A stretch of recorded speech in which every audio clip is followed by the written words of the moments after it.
A bill to classify abortion as homicide has advanced in Louisiana. It's come out of committee. It has to go up for a vote. It is not yet law. Maybe it won't be.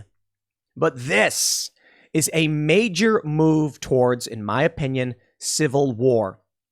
There's a lot of questions around this. Homicide legally does not mean murder. Colloquially, we use homicide to refer to an intentional killing of another person, but homicide could be involuntary manslaughter. It could be a lot of things. It could be malpractice. It just means a person died because of another person.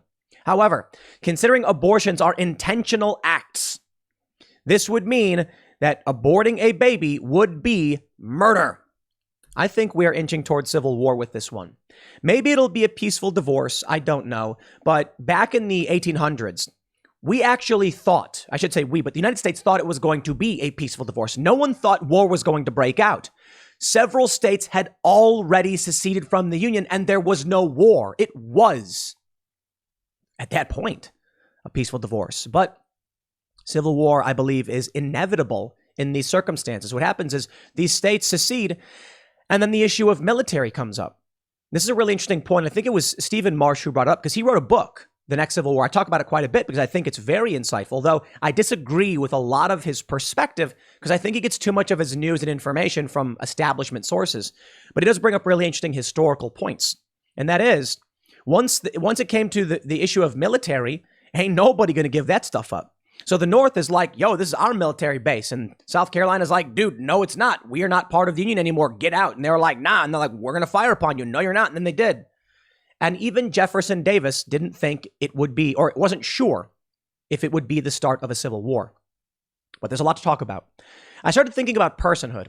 When is a person granted rights in this country? And there's a tendency over U.S. history to expand the umbrella of human rights to more and more groups. Which brings me, I'll come back to that, but it brings me to this point here. Classifying abortion as homicide, expanding the view that a baby is, an unborn baby, is a person, and you are killing this person, expands constitutional personhood rights to the unborn baby. Here's what happens. Now, I have to be careful with how I phrase this, and I typically leave this argument up on the members-only segments at timcast.com because it's a particularly dangerous point to be made, but I'll make it. It inches very, very close to. Let's just say it inches to the line, right? A human being has what's called an affirmative defense. If they kill someone in defense of others, so self-defense is typically allowed as a defense to killing someone if you are protecting your own life or the life of someone else. If you're outside milling about minding your own business and someone screams, I'm going to kill you, and runs towards you with a hammer, and then you do some kind of maneuver and finish him off in one move, you're probably not even going to be charged. I mean, assuming there are witnesses. The witnesses are going to see, like, that guy threatened to kill him, and the guy was like, I'm defending myself. It makes sense, right? Self-defense. If somebody went, I'm going to kill you, and then ran at a woman with a hammer, and then you tackled him to the ground, and he died by hitting his head, you likely would not be charged. You may be charged, but you have an affirmative defense. I was defending this woman. She's a witness. It's very likely that you would not be convicted. It's tough, though, because sometimes they might argue, no, it's not true, and you never know what the prosecutor is going to say. But there is a defense there.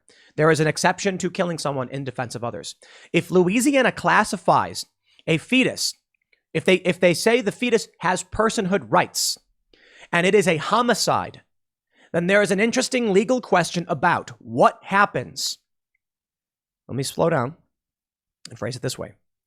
A man is holding a baby and about to commit harm, serious force against that child. Anyone would tackle that person to stop them. But what if that person died? What if they were holding a baby and then you were like, no, and then like you try to stop them, so you tackle them and the baby's fine, but the person dies? Well, yeah. You were acting in defense of that baby. You're probably not going to go to prison for that. They're going to say you were trying to save the life of this baby and everybody saw it happen. But what if that baby, that same exact baby, was in a womb?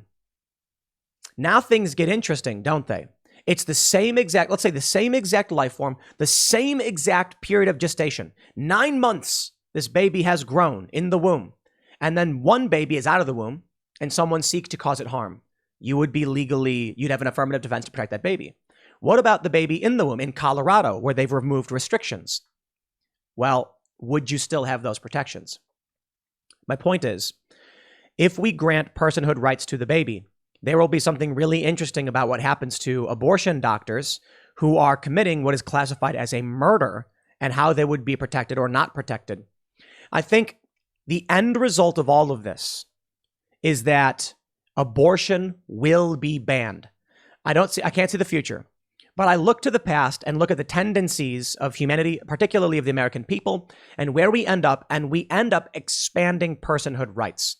Now, the reason why I think we'll ultimately end up in civil war is because, take a look at this other story from timcast.com. A pro-abortion group is planning to disrupt Catholic churches on Sunday and published home addresses of Supreme Court justices. White House refuses to condemn activist group who posted home addresses of Supreme Court justices. Yep. Doxing libs of TikTok. They call it stochastic terrorism. I think the easiest way to explain it is, oh, won't someone rid me of this priest?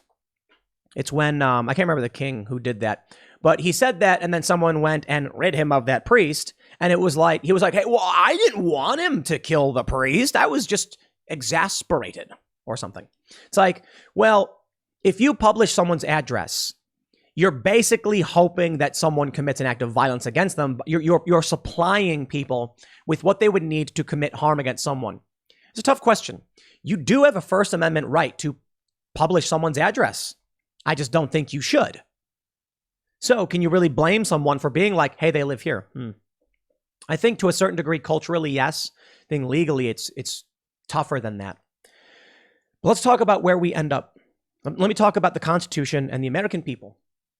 You know, when this country was founded, you were not guaranteed personhood. I mean, women couldn't vote. The men voted. Landowners voted. People who didn't own land didn't. The idea here was the men are the ones who are working. Women are working in the homes. Homeowners have a say in their community. So if you didn't own property, how did we know that you actually lived here and could vote? Sorry, if you don't own land, you couldn't vote. Women, you're not involved in work and organization of the community. You're involved in the home. So therefore, why should women vote? In fact, the idea was the man votes for his family, including the woman. However, I do think it's funny to point out dowries existed, right? So it's basically like the father would have a dowry and like hand off wealth to the man who is acquiring his daughter. I'm not saying it was all bad, but it certainly needed to change, right? There were certain reasons why we had these things, I should say. Personally, I think we've done great moving away from all of those old systems, but they arose for a reason, and eventually we developed past the need for many of these systems. Ultimately, what happens is women get the right to vote. Women are now in high levels of business and office and fiercely independent, but it's a relatively new phenomenon. More importantly, I believe, is the issue of slavery in this country. Slaves had no personhood. The South was actually trying to argue that they could own a person and they should have legal personhood for voting, which is like, yeah, I don't know if you can play that game. The North was like, you can't have slaves vote. They just vote for what the slave owner wanted them to vote for. Or it's kind of dumb. They'd vote for their freedom, I guess. And so this is funny because typically what we hear in history is that the South didn't want slaves to vote and the North did. And I've heard both, but my understanding, and I could be wrong about this, but I read it was actually the South that wanted slaves to be able to vote because they literally controlled those slaves. The North said no, so they had the 3/5 compromise. I think it's gross. I think slavery was abhorrent. I think it is abhorrent. The point is, this country started. Slaves did not have rights. They were like they were not considered people under the Constitution. We ended up with some pretty rad dudes like Frederick Douglass, who said, I challenge you to stand by the words you wrote, and all men are created equal. Wow. Bold statement. And we had to. Ultimately, what ends up happening is a group of people that were said to not have life rights under the Constitution, that they were property, a war was fought to give them those rights. Women were considered people. It's not the same. And they were given constitutional rights. The point is, typically we expand these rights. I also want to talk about eugenics. The eugenics movement of the early 1900s, that went away because it was considered wrong.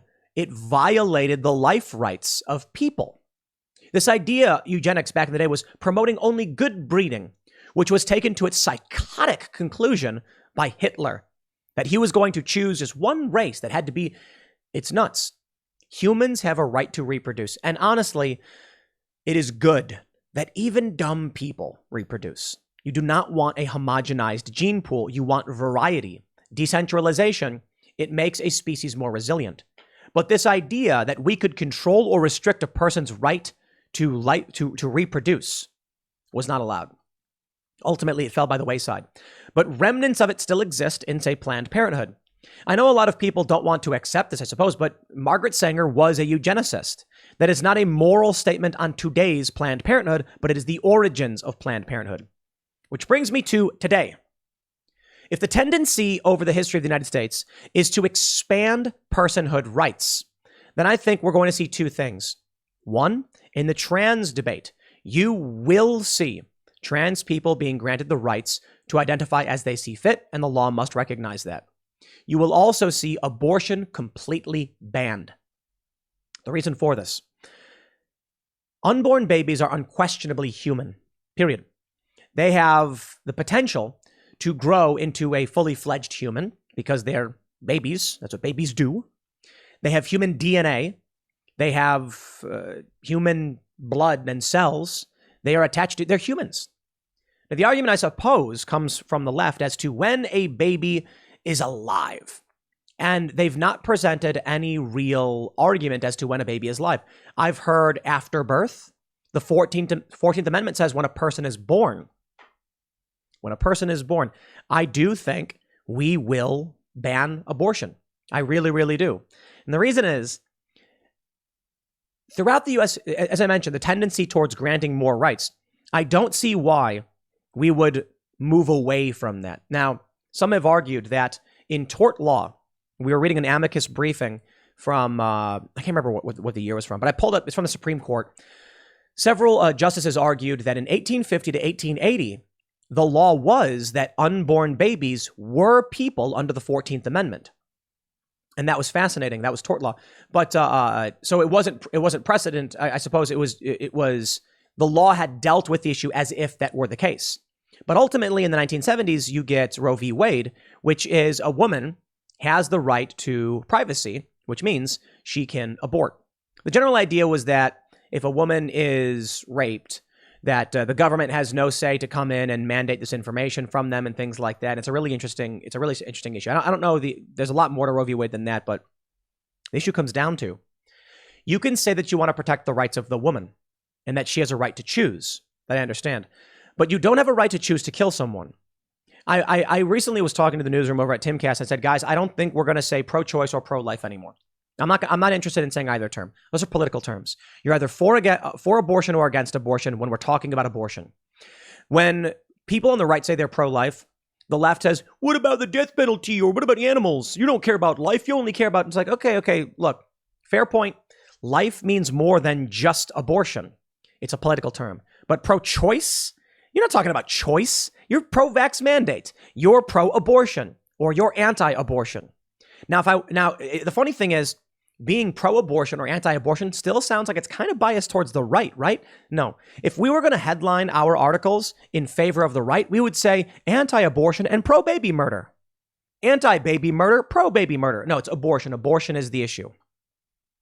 But anyway, you want to protect the rights of the woman to choose, but you do not have the right to choose to kill another person. Because of the tendencies throughout history to grant personhood rights, because of bills like this, I think we're moving towards a human being is a human being at conception. I do not believe there's any other logical point where you can make an argument that isn't the case. The left has made arguments. There's no brain function, so there's no suffering. A person who's in a coma has life rights.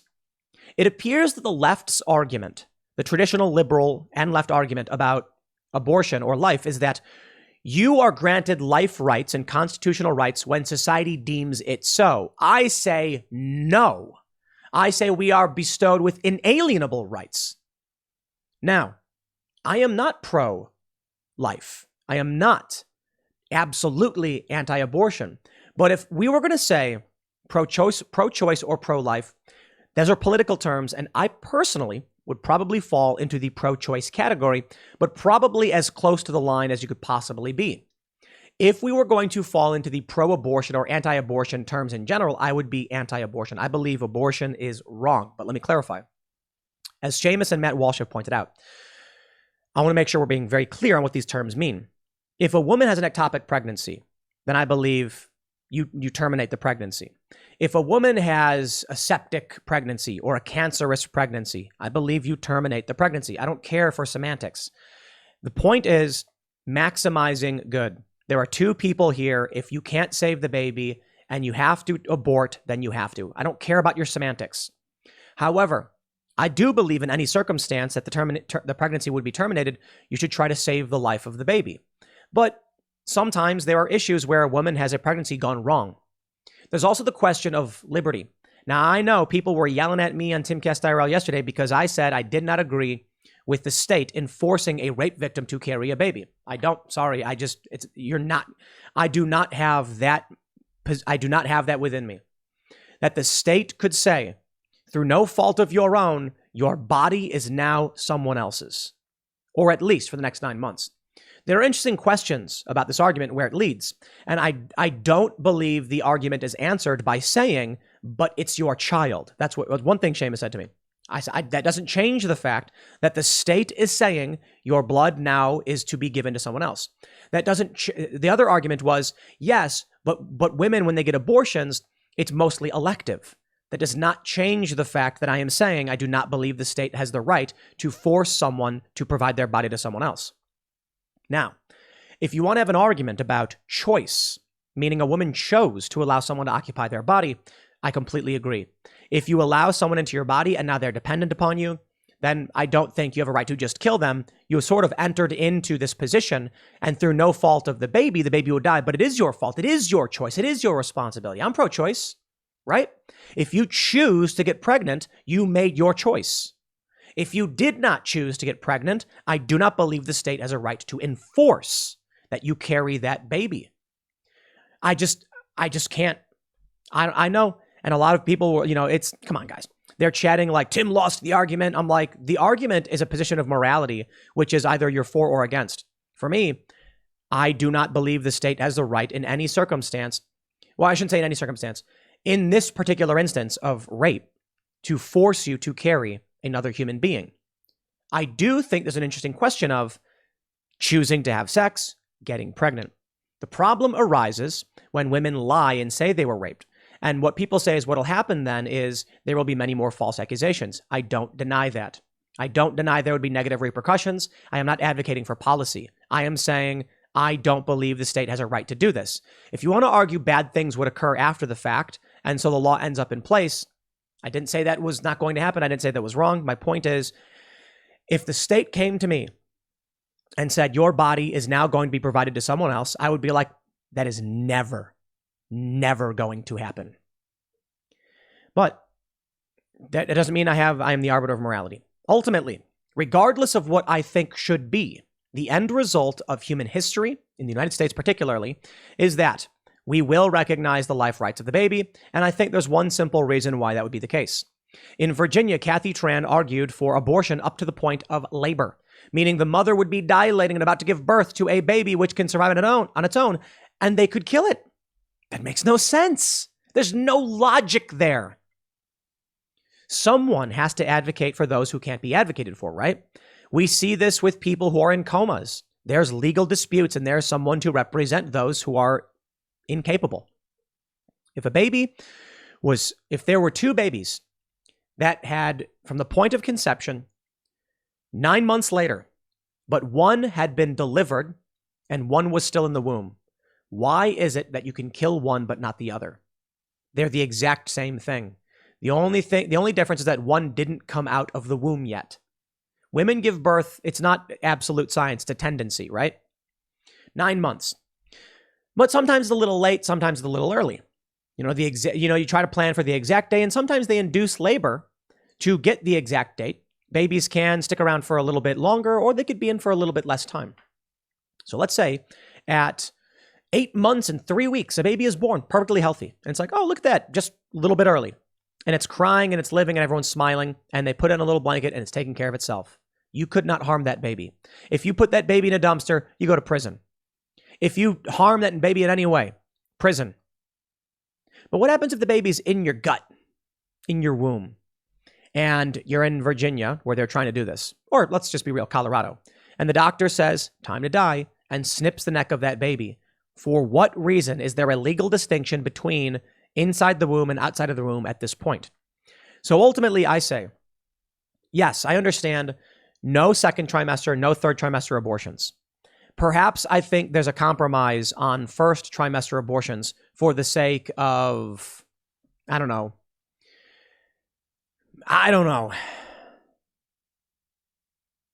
Issues of culture and society. There's no real good argument, to be completely honest. But out of the risk of, the government having the authority to impose you provide your body to someone else, the problem here is that it's unique. That human morality, as we have it today, does not extend to, it cannot extend these ideologies to biology. This idea that we should all be equal under the law is only possible up to the point where human biology is different, in which case there's no real analogy for pregnancy. You're going to have people who don't care about the kids. You're going to have people who care about the kids. And I don't know if there's any real answer. As much as I lean towards first trimester discretion, privacy rights, but restrictions, I think elective abortion is wrong, but there's challenges in privacy rights. It is not an easy moral position. Regardless of that, I do believe it is inevitable, based on U.S. history, that abortion becomes illegal. I also think trans people will gain rights. I think furries will gain rights. I think, and I literally mean gain rights. I believe the state will recognize their right to a certain thing. I believe that that's the direction we are headed in. Maybe not. No idea. Maybe we'll split apart and there'll be a civil war. But when I look at abortion, I see an issue that is not too dissimilar to slavery. It is human beings, unquestionably, that are being denied their rights. The left may take issue with that, saying you're going to compare a clump of cells to a black man. That's unheard of. Ask religious conservative black people. There's that viral video where this black guy goes to a hospital and he says, all Black lives matter, right? And they're like, yeah. And he's like, black men killed by black men matter, right? And they're like, yeah. And he goes, the black babies killed in your facility matter, right? No one says anything. He goes, I thought so. He says, the future of our black babies matter, right? I thought so. I'm not saying they're identical moral issues. I'm saying we're dealing with an issue of a question of personhood. And I don't understand what the left's argument is for personhood out of the womb, but not in the womb, even if it's the exact same gestation period. I don't understand. I don't know, whatever, man. I don't have all the answers. I'm not the arbiter of truth and morality. These are just some thoughts. I'll leave it there. Next segment is coming up at 1 p.m. on this channel. Thanks for hanging out, and I'll see you all then.